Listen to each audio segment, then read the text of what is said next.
En Occident, il y a des familles qui ont bâti leur richesse sur plusieurs centaines d'années.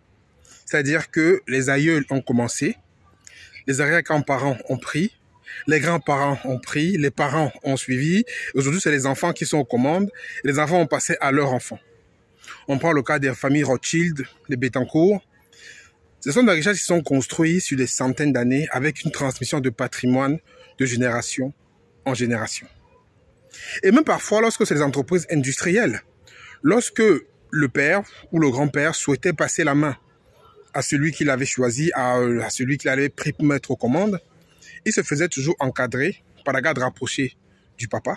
On prend le cas de la famille Bouygues aujourd'hui, où justement il y a une transmission de l'empire Bouygues, mais le fils Bouygues, en fait, les fils Bouygues qui ont pris l'empire ont été encadrés par les valeureux partenaires, conquérants, combattants qui ont travaillé avec le papa.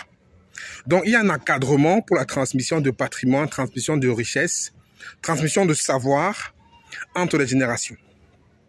Et c'est comme ça que ces familles, qui sont très puissantes aujourd'hui, il y en a un peu partout dans tous les pays occidentaux, ont construit leur patrimoine, ont construit leur richesse et ont participé justement à la richesse nationale aussi. Parce que c'est des familles très puissantes, ce sont des familles qui maîtrisent plusieurs volets de l'économie aujourd'hui et qui contribuent donc au développement des pays entiers. Pourquoi je veux qu'on parle de ça aujourd'hui? Parce que on parle beaucoup de la fuite des cerveaux sur le continent africain. On parle encore des infirmières ghanéennes qui sont pillées par l'Allemagne parce qu'aujourd'hui, il y a un meilleur salaire qui est offert aux infirmières en Allemagne. On parle des meilleurs médecins qui quittent leur pays pour venir travailler en Occident, au Canada. Mais il y a un phénomène qu'on oublie aujourd'hui, c'est le fait que toutes ces richesses se construisent aujourd'hui sur le continent. Tous ces papas, toutes ces familles qui ont énormément d'argent aujourd'hui, on ne sait pas comment ils vont transmettre ces patrimoines à leurs enfants. Pourquoi je parle de ça? Parce que j'ai encore une histoire qu'on m'a racontée cette semaine, en fait. On c'était justement cette semaine hier, il y a lundi. J'ai donc un ami qui est dans ce cas de figure, c'est-à-dire le papa a construit un gros patrimoine au Cameroun, un vraiment gros patrimoine. Et quand le papa, en fait, travaillait au Cameroun, il n'impliquait aucun de ses enfants, parce que le papa avait beaucoup de moyens. Et tous les enfants ont fait de belles écoles au Cameroun. Et ils avaient, comme on dit, la vie des enfants de boss, de capot. C'est-à-dire que les enfants ne s'intéressaient pas aux affaires des parents, du papa, qui choyaient ses enfants énormément. Les enfants avec leur rythme de vie que je pense qu'on peut tous imaginer, c'est-à-dire grande école, et ils allaient faire du sport, ils s'amusaient, ils faisaient la fête et tout ça. Et dès qu'ils ont eu le baccalauréat, là, tous en fait, chacun à son tour est parti en Occident. D'autres sont partis en Angleterre, d'autres sont partis au Canada, d'autres sont venus en France. Voilà, ils sont tous partis. Et arrivés ici, bien sûr, ils ont construit leur vie. Ils ont construit leur vie. D'autres sont mariés, d'autres sont installés. Ils ont construit leur vie et ils vivent ici. Ils ne connaissent rien des affaires de leur papa sur place. Le papa n'a pas transmis cette connaissance de ses affaires même à un de ses enfants. Le papa, maintenant, il est décédé. Parce que qu'est-ce qui va se passer? Qui va reprendre la transmission du patrimoine. Puisque tous les enfants sont partis et ils sont installés ici et personne ne veut aller reprendre puisque personne ne comprend même comment ça se passe. Vu que le papa de son vivant n'a impliqué aucun enfant. Donc personne ne comprend comment ça se passe et aujourd'hui c'est comme ça. Il se tire la bourre, on ne sait pas qui va rentrer récupérer, on ne sait pas qui va perpétuer le patrimoine du parent et tout ça. Et c'est très problématique parce que ce qui arrive, on va dire 2 cas sur 3. On a plusieurs parents justement qui font ça et quand ils partent, quand ils cassent leur pipe, comme on dit souvent, il n'y a pas de suite. Il n'y a pas de suite. Parce qu'ils vont laisser certainement beaucoup de dettes, beaucoup de crédits, parce qu'on sait que les hommes d'affaires travaillent beaucoup à crédit. Ils vont laisser beaucoup de crédits sur lesquels les enfants ne sauront rien, ni le tenant, ni l'aboutissant. Ils vont laisser les affaires qui vont fonctionner un peu, parce que vous savez comment les gens fonctionnent en Afrique, ils fonctionnent de leur façon, ils ont une façon souvent un peu bizarre de fonctionner. Ils ne vont pas expliquer.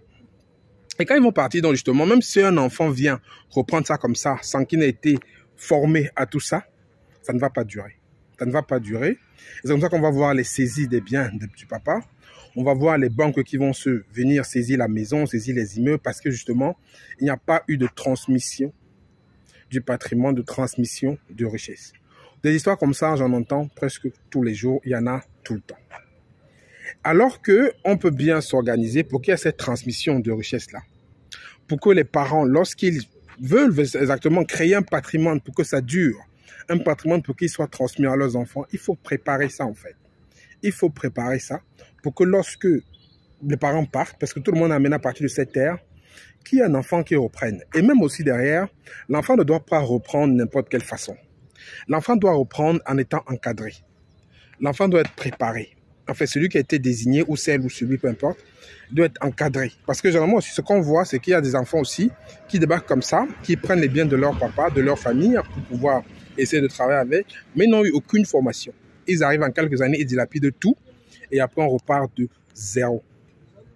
Il faut aussi que demain, on ait des familles comme des Bettencourt qui existent en Afrique, qu'on ait des familles comme des Bouygues, qu'on ait des familles comme des Rockefeller, on est capable de les créer en Afrique plutôt.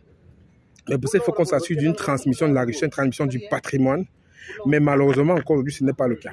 Parce que comme je l'ai expliqué, le phénomène, c'est que tous ces parents qui ont beaucoup de moyens, aujourd'hui, tous les enfants vont en Occident. Et quand ils font leur affaire, ça reste opaque. Il faut le dire, ça reste opaque. Et ils ne transmettent rien à leurs enfants. Et lorsqu'ils partent, les enfants qui arrivent ne savent pas ce qui s'est passé quand le papa était là. Et du coup, ils ne savent pas suivre. Et après, voilà.